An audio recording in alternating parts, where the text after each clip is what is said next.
दिल्लीआव त्रिपुरा भवन संस्था जानानै गसेमुना हारजाका हास्ते हापनि बखातै आबो हाइकेनो निउ दिल्लीनि द्वारकानि सेक्टर 17 त्रिपुरा भवननि बागै काइसा जागाबो नाय फाइका लाइथाने 7 मार्च सालमारिव दिल्ली डेभलपमेन्ट अथॉरिटी द्वारकानि सेक्टर कताल थाइ नाय फाइका कताल त्रिपुरा भवननि बागै 2930 स्क्वायर मिटार थाइ नाय फाइका चासाला द्वारका सेक्टर 17 आ थाइ नायना बागै थंगखा हास्तिनि मन्त्री okra Dr.Manik saha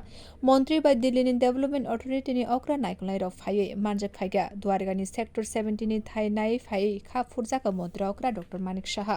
फाइ तंनाय सालनै saltham बिसिंगो न कताल त्रिपुरा भवननि सामु चेंगwi रजाकनाय त्रिपुरा भवन स्नामनानि बागै 23 करोड़ 66 लाख रां रजाखा हास्तिनि मन्त्री सभानि आचुकनाय मंगो गसेमुना हारजाखा ते किसा बिसिनि उलन द्वारकाव संसे रजाकनाय त्रिपुरा भवन ब्यूरो रिपोर्ट कखरा।